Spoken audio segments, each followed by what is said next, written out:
Hello guys, welcome back to my channel Learn with Amandeep. That's part 2 of history, expansion of British power in India. Now next topic of this chapter is conquest of Bengal. French को defeat करने के बाद Britishers ने east India company Hooghly river पर open की थी 1651 में। उस टाइम नवाब बंगाल को चलाते थे। इन 1714 अलाउद्दीन खान थे जो कि बंगाल को चला रहे थे। ये भी नवाब थे और बंगाल बहुत ही समृद्ध देश था।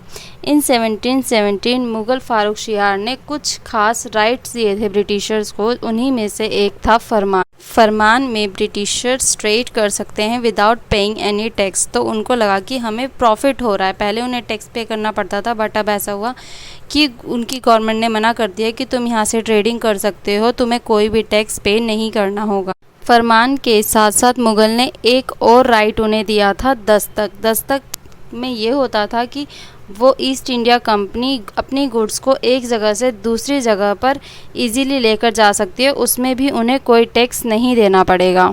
ये परमिशन ब्रिटिशर्स को मिली थी, ब्रिटिशर्स के सर्वेंट्स को नहीं मिलती।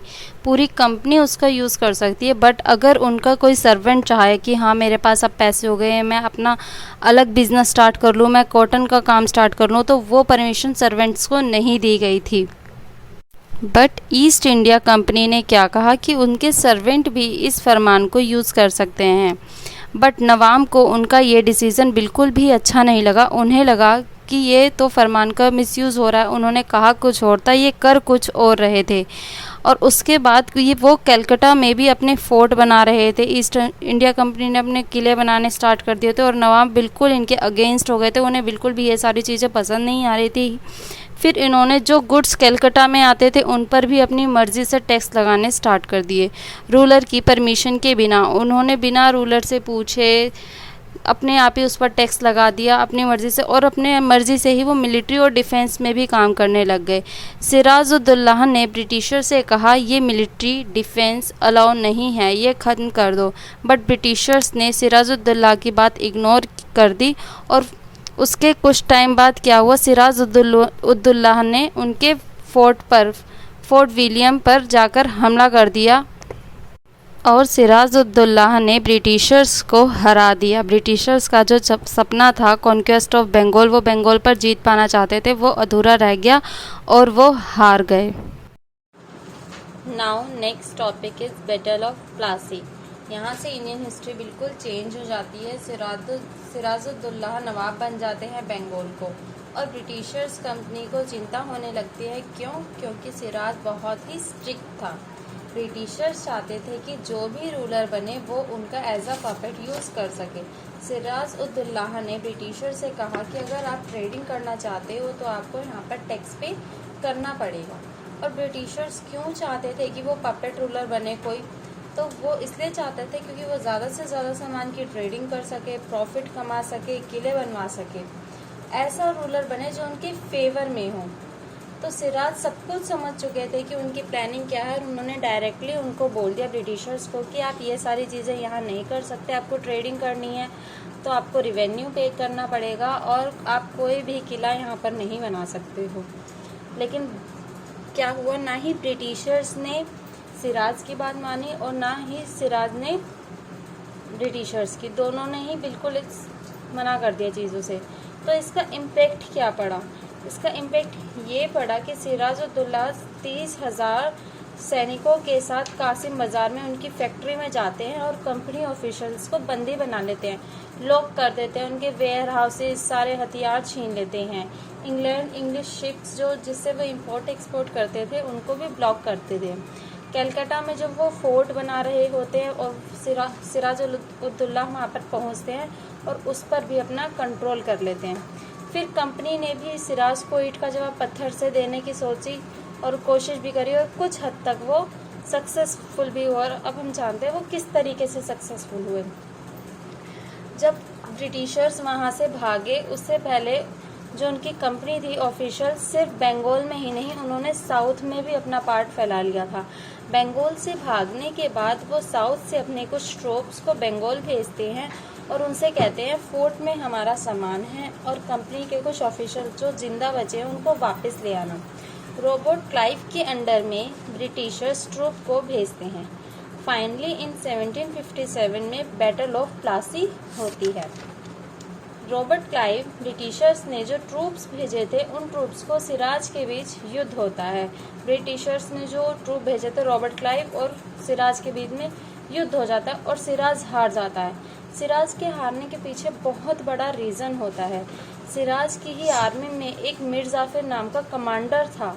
पहले जब कमांडर और सिराज के बीच में बातचीत हुई तो सिराज ने बोला था हाँ मैं बिल्कुल आपकी हेल्प करूँगा, बट एन वक्त पे मौके पर सिराज अपनी आर्मी का एक पार्ट युद्ध में लेकर ही नहीं जाता। तो यह बहुत बड़ा रीज़न होता है सिराज के हारने का। और उसका नाम होता है मीर जाफर। जो उसकी आर्मी का कमांडर था उसका नाम था मीर जाफर। रॉबर्ट क्लाइव और मीर जाफर की बात हुई थी। रॉबर्ट क्लाइव ने मीर जाफर को रिश्वत दी थी कि अगर वो युद्ध जीत जाते हैं ब्रिटिशर्स तो उसे बंगाल का नवाब बना देंगे। तो यही होता है बैटल ऑफ प्लासी में। और प्लासी नाम क्यों पड़ा, ये इसका भी एक बहुत बड़ा रीज़न है, क्योंकि प्लासी में प्लाश के फ्लावर्स बहुत ज़्यादा पाए जाते हैं। उस एरिया में ऑरेंज कलर के होते हैं फ्लावर, वो उससे होली के कलर वगैरह भी बनाए जाते हैं। इस वजह से वहाँ का नाम प्लासी पड़ा। और बैटल ऑफ प्लासी पड़ने का रीज़न ये है कि वहाँ पर युद्ध हुए थे, इस वजह से वहाँ का नाम बैटल ऑफ प्लासी पड़ा। Now next topic is battle of Buxar. तो हमने अभी पढ़ा है मीर जाफर को रॉबर्ट क्लाइव रिश्वत देते हैं कि वो अगर युद्ध जीत जाएंगे तो उसे बंगाल का नवाब बना देते हैं। अब ऐसा ही होता है, मीर जाफर को रॉबर्ट क्लाइव नवाब बना देते हैं। बट एक रीज़न ये भी है कि खुद वो नवाब क्यों नहीं बने, क्योंकि कंपनी जो है ईस्ट इंडिया कंपनी थी जो ब्रिटिशर्स की, वो इंटरेस्टेड नहीं थी नवाब बनने में। वो सिर्फ इंटरेस्टेड इस चीज़ में थे कि वो ज़्यादा से ज़्यादा ट्रेड करें। उन्हें रूल करने में इंटरेस्ट नहीं था और वो यही कहते थे कि रूल करने नहीं आया, उनका मेन पर्पस है ट्रेडिंग करना। और उन्होंने सोचा कि हम मीर जाफर को एज अ पपेट यूज़ कर लेंगे।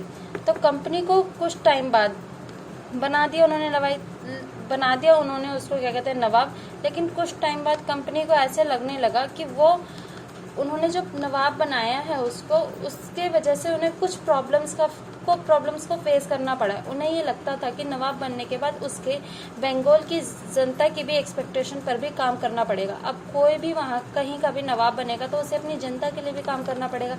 सेम चीज़ ही मीर जाफर के साथ भी हुई थी। बेसिक अपीयरेंस मेंटेन करनी पड़ती थी लोगों के सामने। कंपनी तो चाहती थी कि सारा पैसा नवाब कंपनी को दे दे, बट ऐसा नहीं हो सकता था, ये बिल्कुल भी पॉसिबल नहीं हो सकता था। उन्हें जनता के लिए भी काम करना पड़ता था। इसी वजह से इसे पपेट नवाब से भी प्रॉब्लम फेस करनी पड़ी, क्योंकि ब्रिटिशर जैसा चाहते थे वैसा नहीं हो रहा था। नवाब जनता के बारे में ज़्यादा सोचते थे। कभी कभी ब्रिटिशर्स के अगेन भी प्रोटेस्ट उनको करना पड़ सकता था, और पड़ता था तो वो करते भी थे। ये मेन रीज़न बना था बैटल ऑफ बक्सर का। उसके बाद ब्रिटिशर्स ने मीर जाफर को हटा दिया।